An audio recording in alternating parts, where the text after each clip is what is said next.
While the mom-and-pop video stores are now, in retrospect, worshipped and venerated, especially relative to the big chains, it's important to remember that the early stores were part of a growth industry, a boom industry, and those early owners weren't always in it for the right reasons. It just seemed like a really easy business to set up. I don't think people necessarily had to have a passion for movies.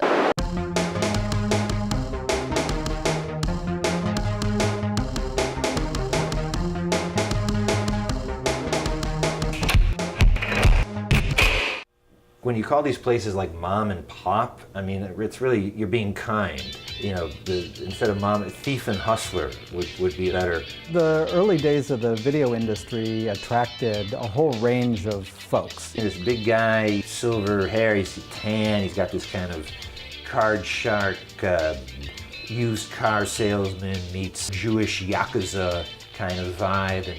People who saw opportunity to make some quick bucks. You just go buy these boxes and you put them up on the wall. Laughing all the way to the bank and doing a bunch of cocaine, and he couldn't believe it could get into a business like this.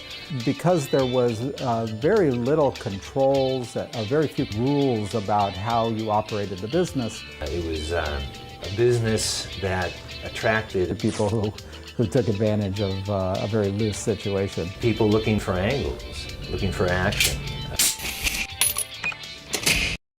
All right, growing up I grew up in Chicago. It's 1978, it's 1979, and this new store opens up next to this Chinese restaurant that we go all the time, and it's a store selling videos, you know, beta VHS of movies.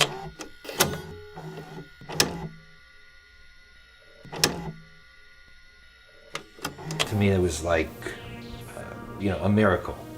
And this place was strange. There weren't a lot of posters, there wasn't a lot of signage, there wasn't a lot of branding. It was very empty, except these glass cases and the movie boxes, just the packaging. And I remember you couldn't even hold them, you could just look at them. My dad saw how incredibly excited I was that he actually paid like $80. So that's how much these tapes were expensive. But the guy who ran this store, he kind of made a little side deal with my mom one time, you know, about, hey, how would you, I can actually, instead of $80, how about $40 if, you know, I'll just make a copy, right? So this is total piracy. And I remember one time in the back, you know, he had took in there one time, well, this is how I do it. I've got one machine here, and then here's another machine, and, you know, bonding with my mom. Oh, look, yeah, look what I'm doing here. Isn't this exciting? And then bought tapes from him for several months, and then he was gone. You know, a sweep was made because they were probably, you know, usually doing all their bootlegging on, you know, at the location, so that was pretty bustable. You know, he got completely busted. The store disappeared. You know, I don't know like how much time he did.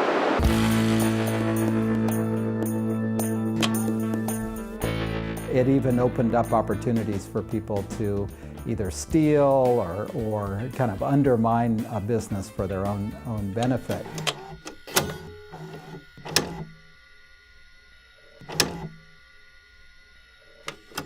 This all happened with Captain Video, my kind of first participation in the video rental business in mid-1982. I really loved watching movies, and I'm incredibly cheap, and I didn't want to pay for them. So slowly but surely, as I started forking out $5 for renting movies, I tried to figure out how to get them for free. And the best way to do that was to become a partner in a business. And the store that I would go to up in San Anselmo, California, was called Captain Video. It was a small place, about 1,000 square feet. It was packed every day. Customers were coming in and paying $100 membership fees and then $5 to rent a movie for one night. And when they told me they wanted to expand and open more stores, that was my trigger to figure out, well, let's see, if I invest some money, part of the deal is I'll get both my money back, get a partnership, and get free movies. I had 3 other partners, and they had all left their jobs in order to run the store. Everybody worked in the store. I invested $20,000 to begin with. One of the ways that my partners were driving the business, what was a great business, into the ground was by taking money out. In the old days, stores and retailers didn't have computers to track their transactions. It was very easy to just take a handful of receipts and throw them in the trash can and take a handful of cash out. My deal was more as a silent partner to begin with, but as time went on and I saw different forms of kind of internal theft, I got more and more involved in day-to-day business.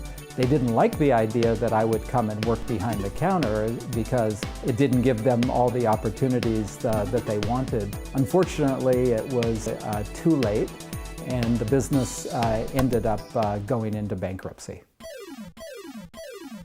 Because I was so naive at the time, I thought when a business closes, that's the end of it. I went in there, there was 4 of us partners. At the end, when we were closing the store, I went in and took exactly 1/4 of the movies, and there was 4 cash registers. I took one of the cash registers. There was a bunch of shelving. I took 1/4 of that. And I thought, okay, that's the end of that. But a few years later, I found when I went to go buy my first home that my credit was horrible. And upon investigation, I realized that not only had I unknowingly also gone bankrupt, but each and every partner was fully responsible for federal tax for employees, as well as state tax, as well as sales tax. And in order to buy my home and clear up my credit, I ended up having to pay all those debts for the partnership. Remember the video store with no posters or signage? Well, maybe that's one thing we can't blame on the early profiteering, sleazy video store owner. Let's fast forward for a parallel. I feel that right now we're in the same point we were in 77, 78.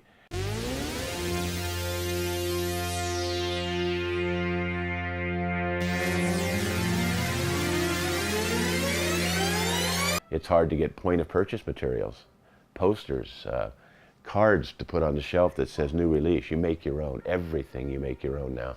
There's no support any longer. The video business has matured to the point where the studios aren't even sending posters any longer. But the lack of studio support of their stores is perhaps the only parallel between these 2 very different breeds of store owner. But these guys that have the local video stores, regardless of the name on the top, they're doing their best. They're doing it because they love movies. They're not doing it to be rich, to drive a Ferrari that weekend. They're doing it because they want films and they want to see movies and they want you to be happy on Friday night. That is not what drives any of the other businesses out there.